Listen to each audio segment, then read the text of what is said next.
overall, hilltops are round.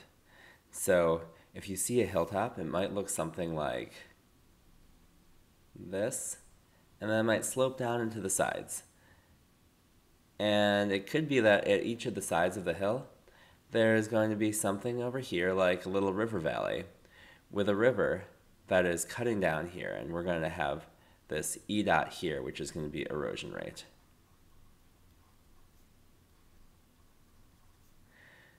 And so we'll have a second river up.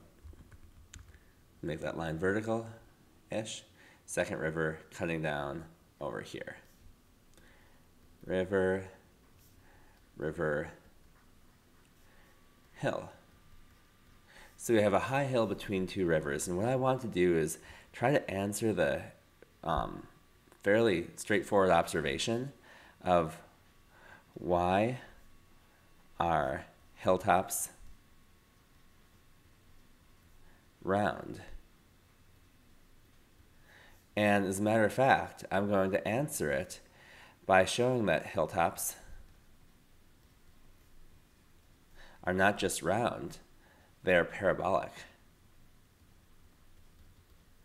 Okay, yeah, like the same function that you use for ballistic trajectories, that you use to, understand a range of processes that you might use to fit to different curves or create splines. Actually, that function is what describes tops of hills. So let's think about this for a little bit. So we have this erosion rate of the river at the side. Well, I'm going to redraw this and say that we're starting out with some first hill right here, and the rivers at the sides are eroding down. And so once they reach this level given by these arrows, what I'm going to say is that the hill is totally in some kind of equilibrium with these arrows on the edges. Ooh, that was not a very good rounded hilltop or a parabola. Let's scratch this out. We're going to move on. Give me one more shot. All right, it's not going to be great. My drawing pad skills are still in progress. There we are. Boom. There we go. 1, 2. And then in the middle here we can show also that we're eroding at the same rate everywhere. And this is going to be an erosion rate, E dot. And so you can think of E dot as giving us some kind of dz over dt, where here I'm just going to define this coordinate system where we have in the vertical right here is going to be z, and in the horizontal right here is going to be x. So that's the way that the hill is going to evolve, and it's going to evolve like this from a time t0 to a time t1. And we're not going to worry so much about the fact that the sediment eroding from the hill is going into the rivers. We're just going to assume that the rivers on either side, which are coming either towards the viewer or away, I'll just make them go towards the viewer, are capable of moving away all the sediment supplied by the hill slope.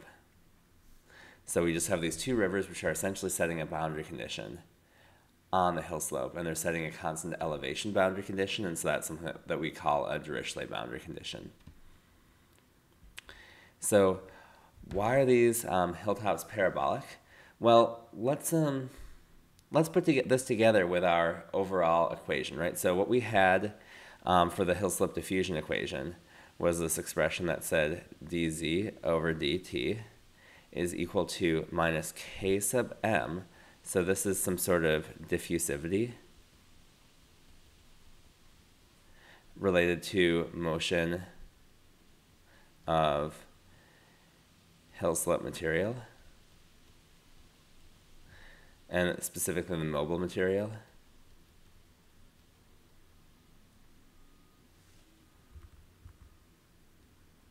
And so that's whatever is created by the processes of mobile regolith production or soil production. So those sorts of functions that we're talking about, detaching bedrock, or maybe this hill was always just a big pile of sand anyway, so it just is moving material and everything is mobile.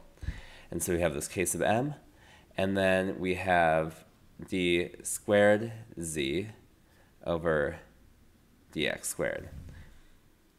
And here, if we look over on this side, we have this thing right here, right, where we're saying, okay, dz dt is going to just be a constant, and it's going to be the erosion rate. So equals erosion rate. And for those of you who are math whizzes, you might already see where this is going. But I'm just going to walk us through this slowly so we can talk a little bit about hill slopes. And for those of you who haven't seen this sort of thing before, we can get a little bit familiar with how to solve these equations. So the first thing that happened is when I added in this erosion rate, so this is able to convert what we have here as a PDE, so partial differential equation, into an ODE, or ordinary differential equation.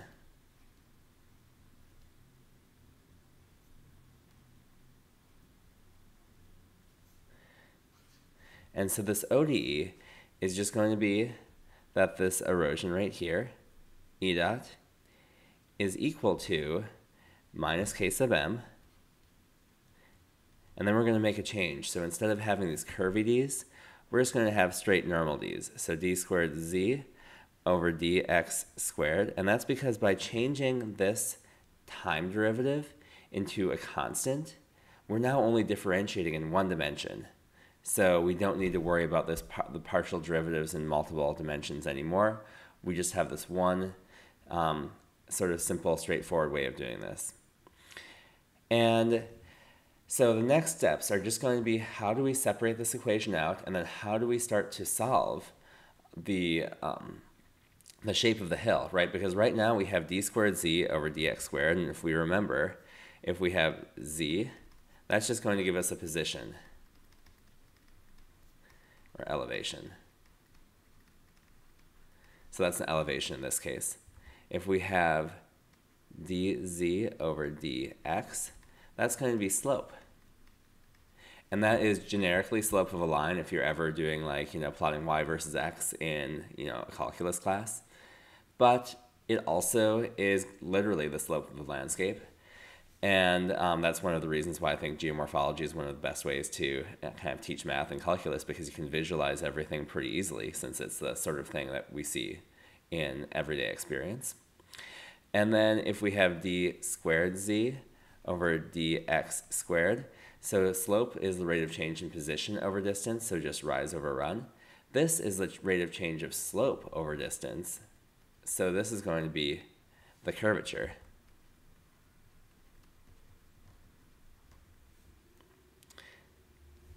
And so what we want to do is be able to go from curvature all the way back up to position to be able to figure out what the change in z with the change in x is. And so our eventual end goal is to then create some function that gives us z of x.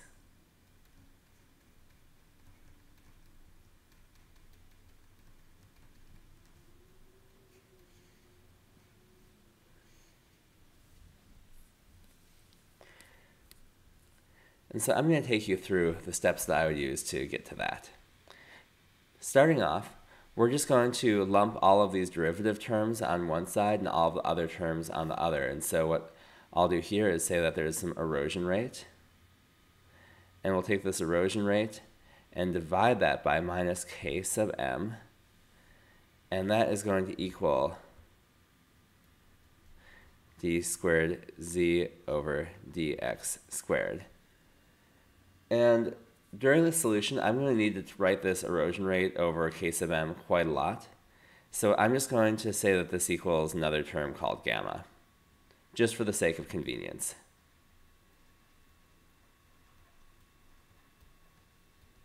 Less writing. And what that is doing is it's showing that there is some important proportionality between the rate of erosion and the erodibility that's going to relate to the curvature. And so let's just think about this for just a quick moment before we go on. And so what this means is that if this is if the erosion rate is higher, then the curvature goes up. So let's write this down. So erosion rate up, curvature up. And so that means we have, and so curvature higher means that we have a hill that looks more like this. So then if I write low curvature, that's going to look something that's more like this, where the slope is not changing so much with distance. Likewise, if the this diffusivity goes up, so I'll write hill slope diffusivity. And you can think of hill slope diffusivity as kind of like the erodibility. Then curvature down.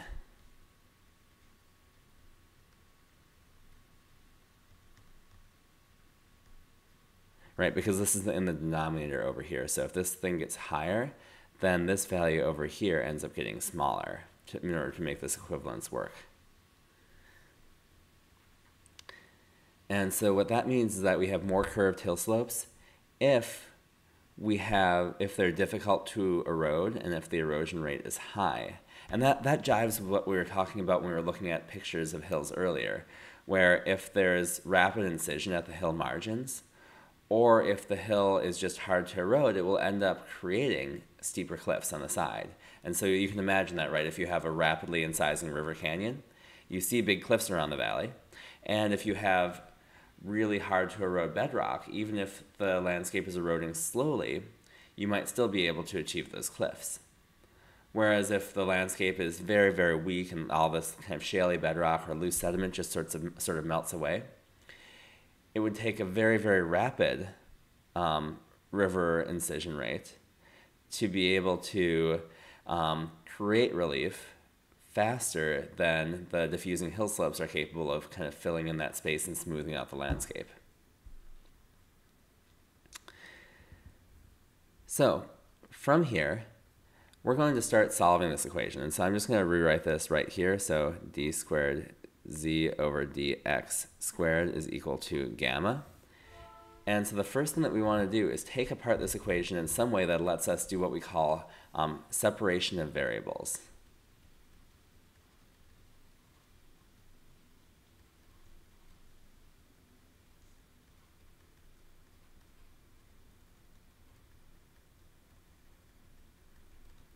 And what that means is that we want to be able to split apart this part of the differential equation, this d squared z over dx squared, into some terms that we can then integrate to be able to solve for first the slope, and then after the slope, we're going to try to solve for the position.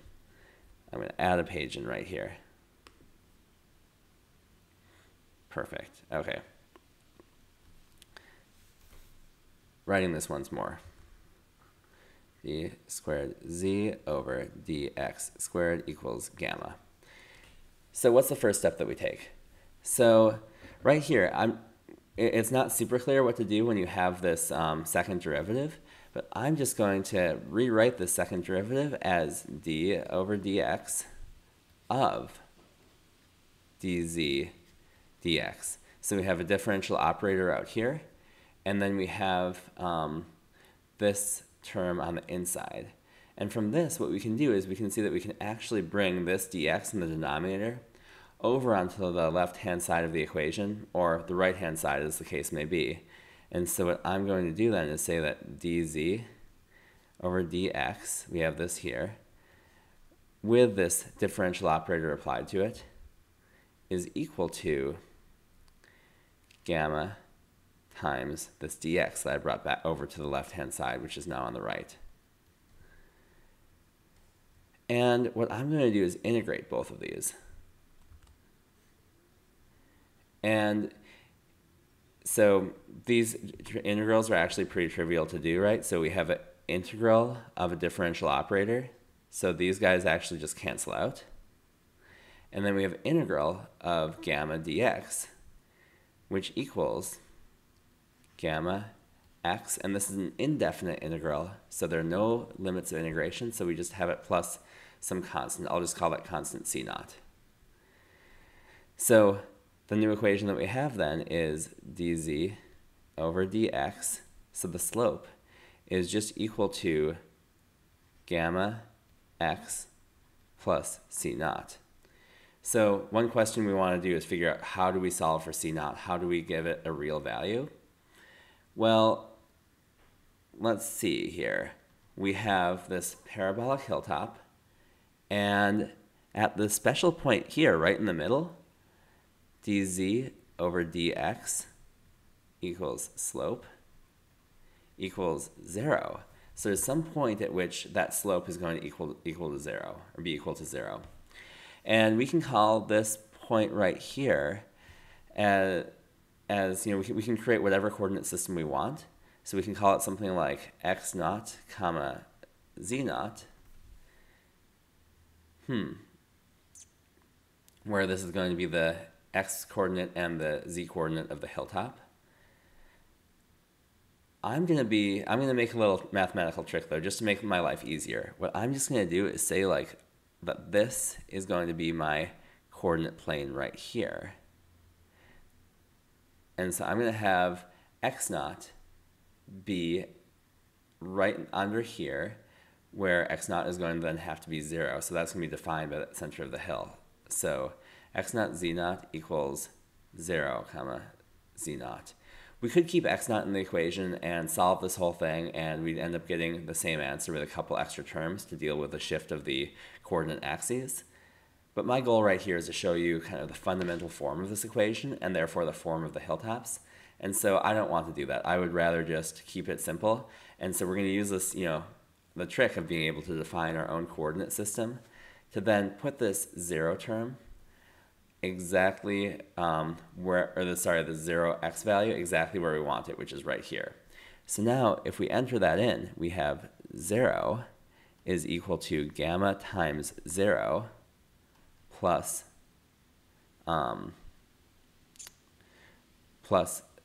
c naught. And so, well, that's actually kind of convenient, right? So we know that at x naught, at x naught z naught, we have x naught is 0, and then the slope is 0.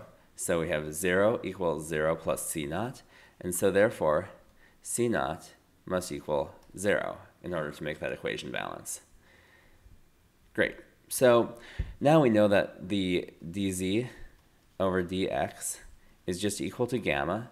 And so once again, let's think about what that means. So gamma is equal to minus erosion rate over k sub m. So if the erosion rate is higher, the hill slope will be steeper.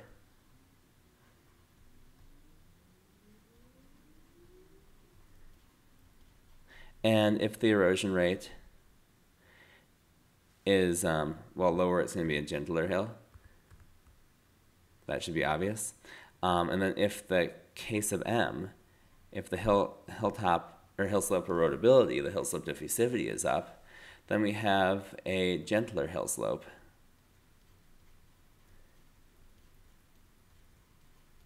So just as before, higher erosion rates and harder rocks will lead to steeper hills. Slower erosion rates and weaker rock or weaker substrate of any kind will lead to gentler hills. All right, so the next step is to just separate variables again.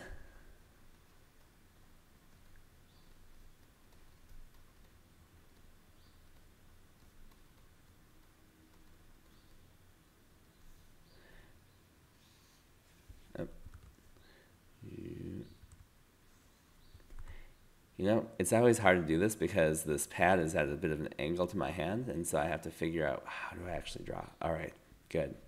Flat line-ish. We'll take it.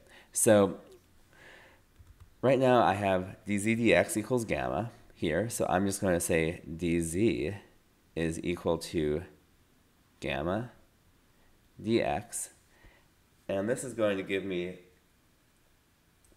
the opportunity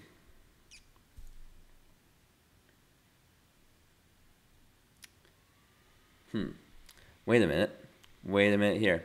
I apologize. Let's back up. So right over here, I have dz dx equals gamma times x. Oof. All right. Apologies for that mistake. So right over here, the reason that happened was because I have this gamma times 0 here. I define C naught, and then I put gamma right in here while actually forgetting to stick that x in. All right. We're back. We're good.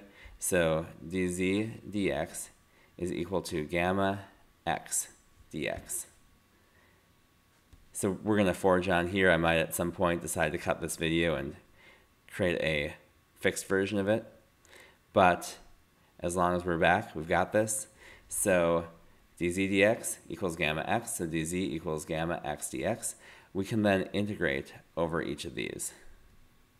And so what we can do then is say that the integral of dz is just going to be z, right? And then that's going to equal, gamma is just a constant, and then x, integral of x is going to be x squared over 2, and then we're going to have another constant. We'll just call it c naught again since we got rid of that c naught. I often, if I'm trying to solve multiple constants at once, will have a c naught, a c1, and so forth, but this is just going to be c naught. So over here, we have z equals gamma x squared over 2 plus c naught, and we might think, all right, how are we going to find that c naught? Well, we go back to the same picture of the hill I gave, and so if we have this point here, which is at 0, comma z naught, so what we know is that x equals 0, z equals z naught, and so therefore we can say z naught is equal to gamma times 0 squared over 2 plus c naught. This all goes away to 0, and so therefore there, z naught equals c naught. And from this then we can write an equation that says that z equals z naught, so this hilltop height, plus gamma over 2 times x squared. And now let's just substitute in the term for gamma. So z is equal to z naught minus the erosion rate over k sub m, this diffusivity, and there's going to be a factor of 2 there. So let's just put that 2 in that same fraction, and then multiply that by x squared, which we have right here. And the reason that we got to x squared is because we had a second derivative, right? So we started with a constant curvature.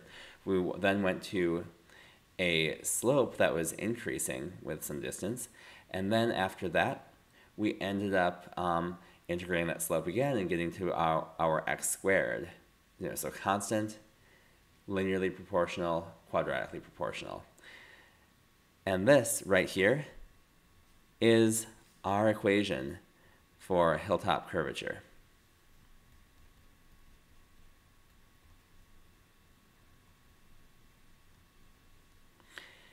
And so we start out with this z, we have minus erosion rate divided by 2k sub m. And one thing I should note here is that in this convention, erosion rate is greater than 0. So we're saying like erosion rate is greater than 0. It's positive when there's erosion happening. And this equation is assuming that there's erosion happening because otherwise we're not going to actually be creating any relief to cause hill slope diffusion to occur in the first place. So if we assume that incision of the rivers at the base is related to a positive erosion rate, then we can take this z naught at the middle and relate to the erosion rate, the diffusivity, and that ends up being related to this x squared term, and so we have parabolic hilltops.